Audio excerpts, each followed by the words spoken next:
Hey guys, कैसे हो आप लोग। Welcome to the channel. इस वीडियो में मैं आपके लिए बैटल टू द हेवेंस के न्यू एपिसोड को डिटेल में एक्सप्लेन करने वाला हूँ। पिछले एपिसोड में हमने देखा था यंग मास्टर मू और वो एल्डर जियान के ऊपर मिलकर हमला कर दिए थे। यहाँ पर वो लोग जियान के अटैक को समझ गए थे, इसीलिए जियान के ऊपर वो लोग भारी पड़ रहे थे। लेकिन तब जियान वहाँ अपना ट्रांसफॉर्मेशन करती है। जियान एक बहुत ही ब्यूटीफुल गर्ल में बदल जाती है। इसी के साथ उसका पावर लेवल भी बहुत ज्यादा बढ़ जाता है। लेकिन हम लोगों को शेवियन को दिखाया जाता है जो कि हान फेंग को मारने के लिए उसके पास पहुंच चुका है और वो हान फेंग को मारने के लिए बुद्धा लोटस एक्टिवेट कर लिया है। हान फेंग सुक्वेन के साथ बिजी था, पर शेवियन के बुद्धा लोटस अटैक को देखकर वो घबरा जाता है और वो वहां से भागने लगता है, पर सुक्वेन उसका रास्ता रोक लेते हैं। अब कहानी बिल्कुल उसी जगह शुरू होती है। यहाँ पर सुक्वेन हान फेंग से दोबारा टकरा चुके हैं और हान फेंग सुक्वेन से कह रहा है, बुढ़े आदमी तुम मेरा भूत के जैसा पीछा क्यों कर रहे हो, मुझे जाने दो। दूसरी ओर दोस्तों हम लोग पोजन गर्ल को देखते हैं जो कि उस जगह पर शेवियन का प्रोटेक्शन कर रही है और वहीं मू तियान सिंह दूर से खड़ा होकर शेवियन को देख रहा है। शेवियन की बॉडी के पास बहुत ही टेरिफाइंग पावर आ रही है, जिसको देखकर मू तियान सिंह भी समझ गया है कि शेवियन जिस भी अटैक का प्रिपरेशन कर रहा है वो इतना ज्यादा खतरनाक है कि अगर डायरेक्टली वो किसी को हिट कर दे तो चाहे वो पर्सन एक दाउजोंग लेवल पे ही क्यों ना हो, उसकी उसी जगह पर परमानेंटली डेथ हो जाएगी, या नहीं तो वो हमेशा हमेशा के लिए डिसेबल्ड हो जाएगा। मू तियान सिंह कह रहा है, हान फेंग अगर तुम इसके लिए मेरे ऊपर रिलाई कर रहे हो तो मुझे नहीं लगता मैं इस जगह पर तुम्हारी कोई भी मदद कर पाऊंगा। यहाँ पर मेरे लिए भी ये ताकत बहुत ही ज्यादा स्ट्रॉन्ग है। वही दोस्तों सीन शिफ्ट होकर हम लोगों को जियान के साइड में दिखाया जाता है। जियान जो कि अभी बड़ी हो चुकी है, यहाँ पर यंग मास्टर मू और उस एल्डर के ऊपर टूट पड़ी है। और दोस्तों इस ट्रांसफॉर्मेशन के जरिए मिले हुए इमेंस पावर की वजह से जियान उन लोगों को बहुत जल्दी हरा देती है। जिसके बाद हम देखते हैं जियान का वो बड़ा रूप भी वापस से छोटे रूप में बदल जाता है और तब उसकी नजर शेवियन की ओर जाती है। शेवियन के हाथों पे वो ग्रीन बुद्धा लोटस फॉर्म हो चुका है और उसके अंदर से एक न्यूक्लियर बॉम्ब की तरह एनर्जी रिलीज होने लग रही है। हम लोगों को शेवियन के उस ब्यूटीफुल लोटस को दिखाया जाता है जो कि काफी सिमिलर लग रहा है, पर इस बार इसकी ताकत पहले से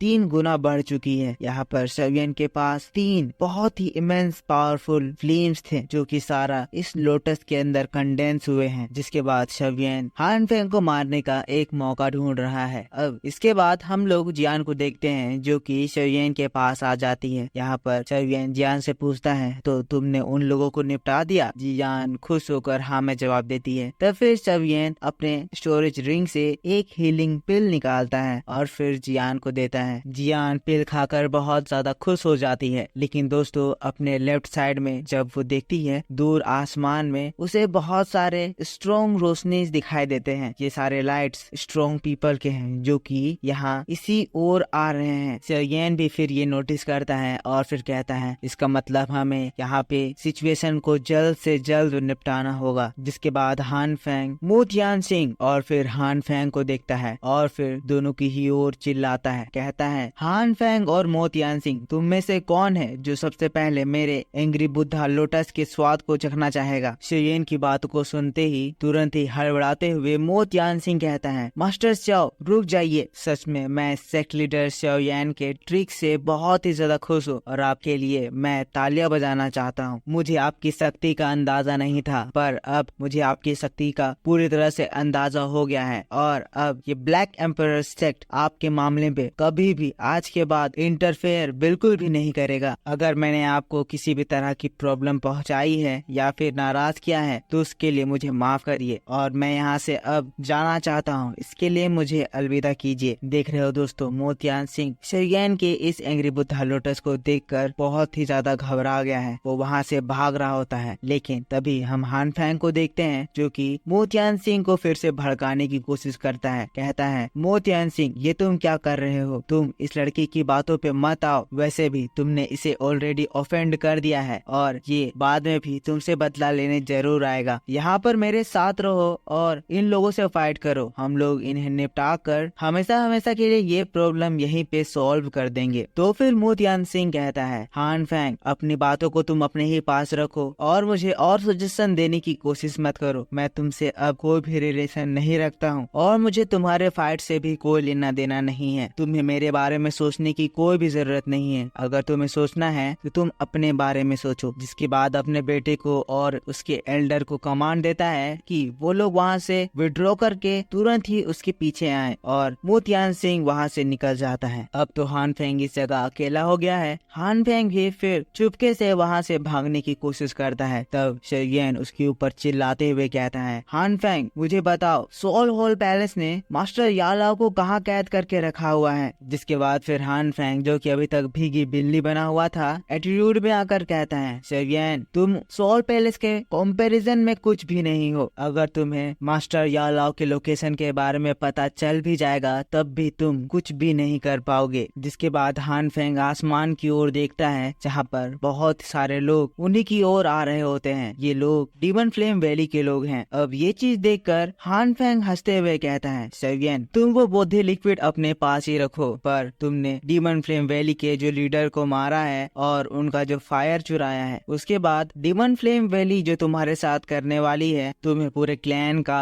अटैक का कंसिक्वेंस झेलने के लिए तैयार रहना चाहिए। ये कहते ही दोस्तों हान फेंग पता नहीं अपना कौन सा मैजिक यूज करता है जहाँ हान फेंग की बॉडी बहुत सारे क्रोज में बदल जाती है और वो इताची की तरह वहाँ से गायब हो जाता है। वेल शेरियन वहाँ पर हान फेंग को मारने के लिए उसका पीछा करने लगता है, पर उसके हाथ में कौवों के अलावा कुछ भी नहीं आता है। शेरियन ऑलरेडी हान फेंग के गेंजुत्सु में फंस चुका है। अब शेरियन पागलों की तरह कौवों का पीछा कर रहा था तो फिर सुक्वेन बीच रास्ते में आते हैं और शेरियन को रोक देते हैं। शेरियन से कहते हैं, शेरियन तुम्हारे हाथों में जो चीज है वो बहुत ज्यादा खतरनाक है। उस सीक्रेट ऑब्जेक्ट को लेकर तुम इस तरह से रेकलेसली उन चीजों का पीछा मत करो। तुम्हें जो चाहिए था बोधि लिक्विड वो तुम्हारे हाथ में है। अभी के लिए इस सिचुएशन को यहीं पे रहने दो, बाद में मौका मिलेगा जब हान फेंग को हम लोग पकड़ कर उसे मार डालेंगे, पर अभी के लिए तुम्हारे पास जो सीक्रेट चीजें हैं उनके ऊपर ध्यान दो। सुक्वेन की बात को सुनकर शेरियन भी उनकी बातों को समझता है और अपने आप को शांत करता है। पर अब सबसे बड़ी प्रॉब्लम शेरियन के हाथों की वो एंग्री बुद्धा लोटस है। शेरियन इतने पावरफुल चीज को बिना किसी पे यूज करे कैसे अंदर रखेगा। शेरियन तब उस एनर्जी को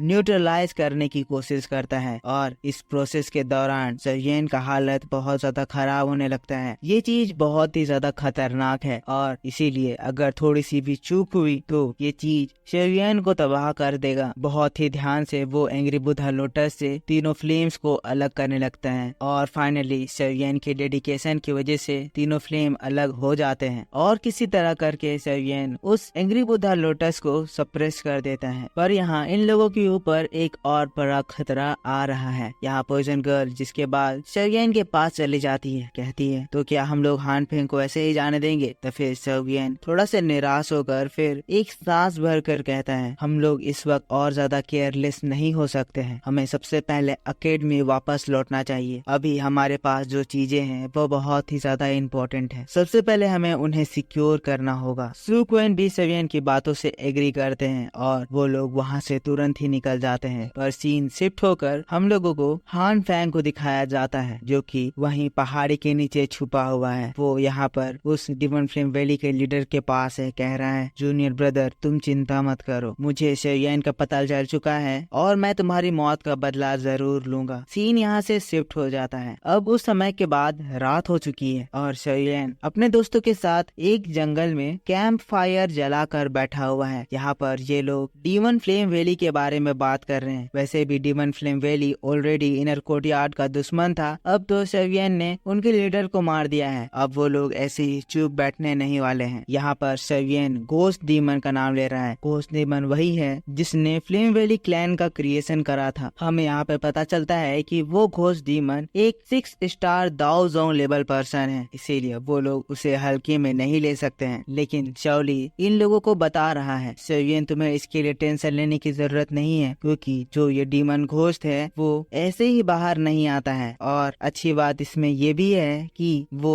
हमारे इनर कोर्टयार्ड के डीन से बहुत ही ज्यादा घबराता है। और दोस्तों बस इसी बात के साथ बैटल थ्रू द हेवेंस का ये एपिसोड इसी जगह पर खत्म हो जाता है। सो यहाँ पर खत्म होता है इसका फर्स्ट फेज।